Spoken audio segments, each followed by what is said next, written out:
Ya kan, biasa segala sesuatu yang sudah dibayar, kalau sudah dibayar ya ikutin kontraknya.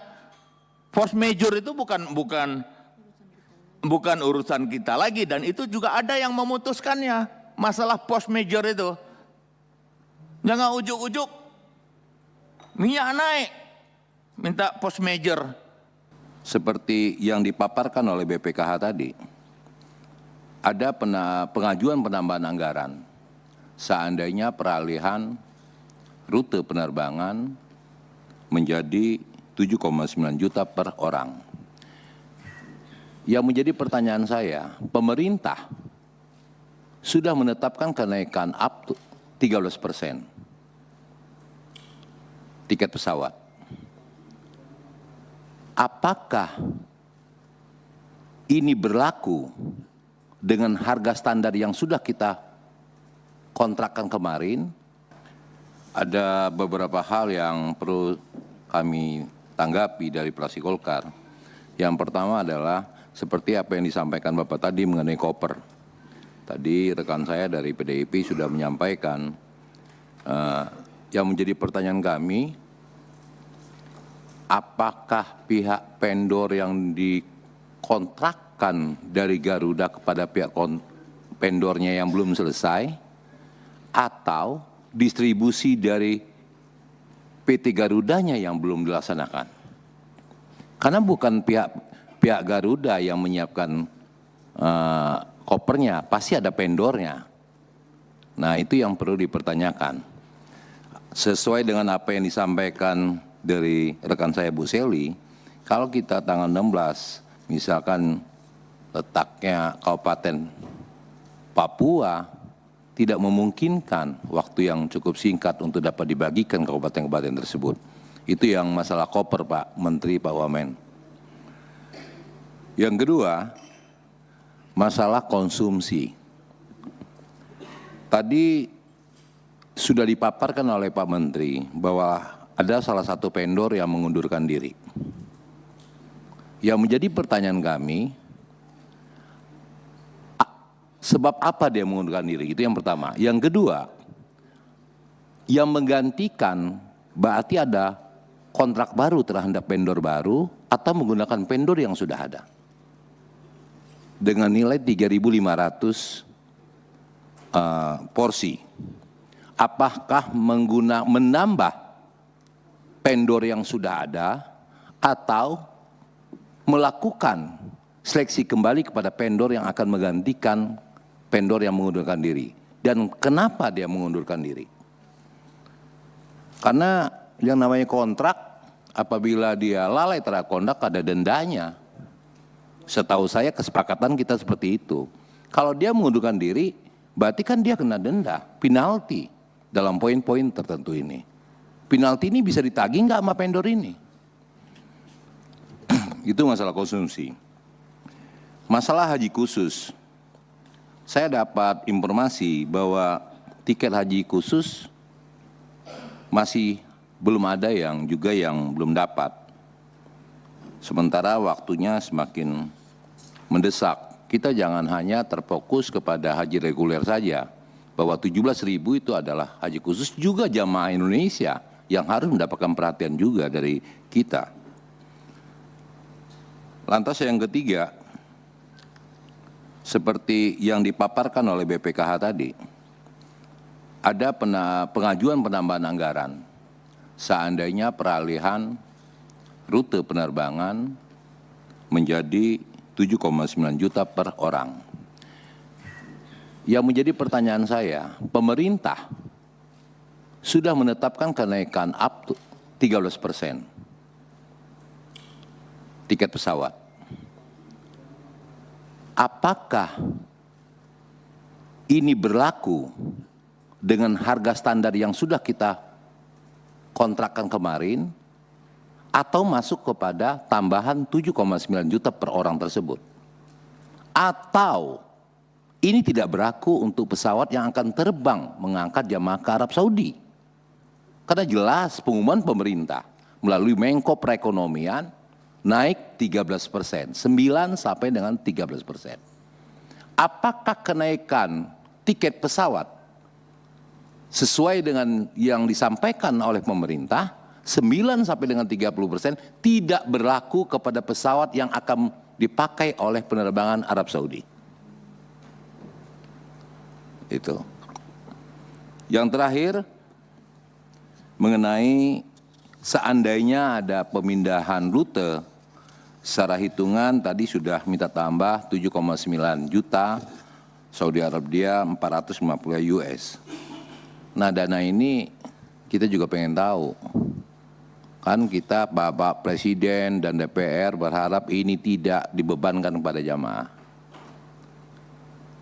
Terus kalau seandainya terjadi seperti ini, bebannya kemana? Apakah BPK siap atau tidak? Yang terakhir, ini yang terakhir Pak Menteri, ini agak banyak dikit sama kayak Bu Seli nih, saingan ini. Yang terakhir, kalau kita bicara perang Timur Tengah hal biasa Pak. Irak-Iran sudah saya sampaikan 8 tahun perang. Irak Kuwait biasa, Amerika ke Irak biasa.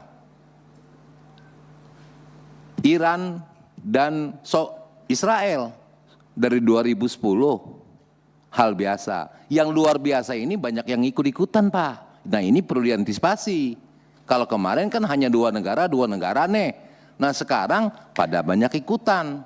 Apa yang disampaikan rekan saya Seli tadi, seandainya ada sifatnya urgensi, langkah antisipasi apa dalam rangka menyelamatkan jamaah yang berada dalam posisi di Arab Saudi. Sudah uji coba kok mereka ngebom Riyadh bandaranya.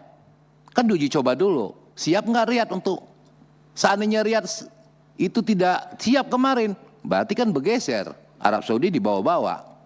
Itu kan uji coba. Bagaimana respon Arab Saudi terhadap seandainya ada hal-hal yang besar. Dan bagaimana kita. Oleh karenanya kita perlu ada komunikasi antar lembaga lebih instan, baik itu kepada BIN, Biro Keamanan, Kementerian Luar Negeri, dan bagaimana langkah-langkah dalam hal penyelamatan seandainya terjadi urgensi pada saat jemaah berada di sana selama 2 bulan. Terima kasih pimpinan, itu saja, catatannya banyak yang perlu dijawab, saya mohon dapat dijawab. Tolong masalah koper vendornya ini, yang salah vendornya apa Garudanya, terus kontrak yang 3.500 kena penalti atau enggak pihak ketiganya, terus pemindahannya kemana. Terima kasih. Wabillahi taufiq wal hidayah. Wassalamualaikum warahmatullahi wabarakatuh. Waalaikumsalam warahmatullahi wabarakatuh. Selanjutnya fraksi Partai Gerindra, siap-siap nanti fraksi Partai Nasdem. Silakan. Terima kasih pimpinan. Assalamualaikum warahmatullahi wabarakatuh. Yang saya hormati, saya banggakan pimpinan Komisi 8, jajaran Komisi 8, yang saya hormati Menteri Haji dan Umroh, Wakil Menteri Haji dan Umroh, seluruh jajarannya, Kepala Badan Pelaksana BPKH dan seluruh jajarannya. Pertama dan terutama sekali, Gus Menteri, tentunya kita sama-sama mendoakan supaya Haji 2026 ini bisa berjalan baik, bisa berjalan sukses, ya, sesuai dengan apa yang kita rencanakan. Kemarin kami tim UAS baru pulang dari melakukan peninjauan, baik itu di Mekah maupun di Madinah. Ada satu hal yang sangat krusial yang kami lihat di sana tentang penempatan jemaah haji di Hajijah Junubiyah, tepatnya Al-Hidayah, itu jarak tempuhnya lebih kurang 13 km di posisi yang sepi. Waktu perjalanannya kita lihat lewat Google Map itu lebih kurang 30 menit. Ya, 30 menit, dan banyak hal-hal yang aneh kami lihat di Hotel Al-Hidayah ini. Izin Gus Menteri, karena saya puluhan tahun kerja kain, Saya lihat tuh, hordengnya sudah yang asli warna putih, sudah warna kuning, Pak. Saya ketok, Pak. Keluar debunya, Pak. Saya lihat lagi horden tebalnya tuh, Pak. Itu produksi 30 tahun yang lalu, Pak.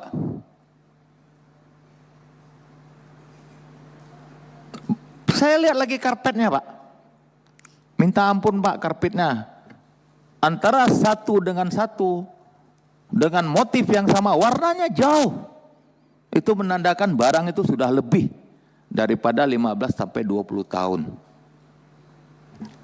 Saya pegang lagi tempat tidurnya. Saya tahu, Pak, tempat tidur ini kenapa ya? Kok karetnya itu sudah menyatu. Sedangkan tempat yang ditunjukkan kepada tim WAS, saya tahu, saya yakin, dan saya sangat percaya, pasti itu tempat yang terbaik dari mereka.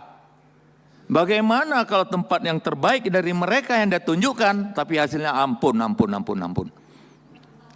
Ya? Hotelnya bintang 1, Pak. Itu saya takutkan nanti jamaah masuk situ, datang sehat, masuk situ langsung ispa, Pak. Izin, Pak, ya. Ini kita kan di sini kita terbuka saja ya. Ya. Saya nggak rasa itu. Jadi karena waktunya masuk jamaah ke Mekah di tanggal 7 Mei, berarti masih ada waktu 1 bulan lagi, Pak. Sebentar itu, Pak, kalau mau diberesin. Itu yang pertama. Kemudian lagi tempat sholatnya tadi teman saya bilang bagus tempat sholatnya, luas. Cuma beliau nggak kasih tahu karpetnya udah lama juga itu. Ya, yang hebatnya mereka harus mengambil wudhu, Pak, di wastafel, Pak. Ya betul kan, Pak, kan? Sudah di wastafel, tempat wudhunya cuma, kalau nggak salah cuma 3 apa 6, amat sangat jauh daripada kecukupan. Apakah itu bisa dibikin tempat mengalir air, misalnya seperti dibuat keran, 1 hari juga selesai, Pak? Ya, kemudian lagi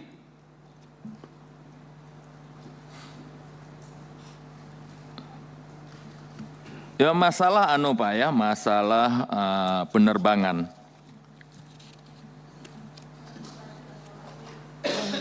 Oh ya, ini pengembangan ekosistem haji ya sebelumnya.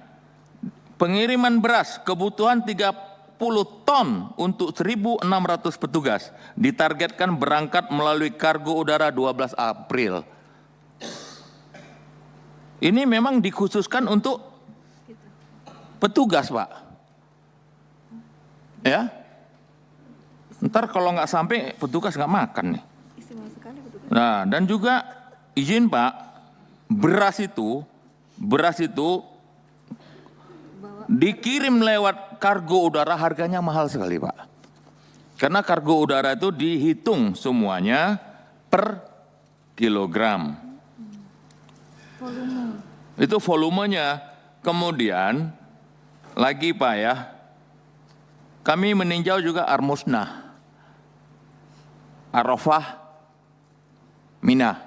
Sekarang tendanya sudah permanen, Pak. Sudah permanen, bukan dari bahan apa itu namanya? Terpal. Dia sudah macam bahan yang keras. Ada kelebihan dibuat seperti itu, dibuat begitu memanjang. Itu tentunya daya tampungnya lebih baik.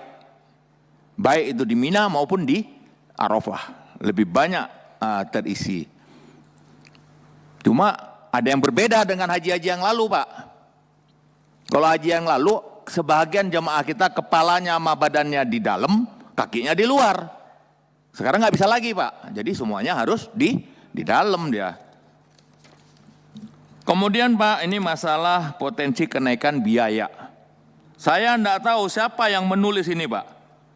Pada Garuda Indonesia Rerouting menambah waktu tempuh 4 jam, kebutuhan aftur 17 ton. Saya enggak tahu siapa yang nulis ini. Setahu saya maksimal itu cuma 10 ton. 1 jam penerbangan wide body itu cuma 2,5 ton. Maksimal Pak ya. Belum lagi tentunya Garuda Indonesia berasumsi menambah 4 jam rute penerbangan akibat ada waktunya mengelilingi dan lain sebagainya. Tentunya Kemenhad harus membuat skenario baru Pak. Jangan sampai gara-gara 4 jam kita masih pakai skenario lama, gara-gara bergeser waktu 4 jam, masalah hotel kita bisa tidak diterima untuk masuk. Sedangkan kita sendiri, saya belum melihat di sini apakah kita sudah mempunyai hotel-hotel cadangan bila terjadi masalah-masalah dari keterlambatan 4 jam yang hari ini ya kita belum membuat skenario tentang perubahannya.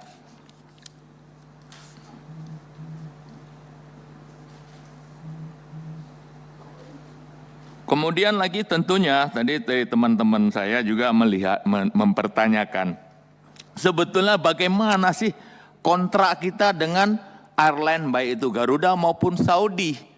Harga sudah diputus. Saya tidak tahu apakah BPKH sudah membayar itu. Ya kan? Biasa segala sesuatu yang sudah dibayar, kalau sudah dibayar ya ikutin kontraknya. Force major itu bukan urusan kita lagi dan itu juga ada yang memutuskannya. Masalah force major itu. Jangan ujuk-ujuk minyak naik minta force major. Minyak turun diam aja dia.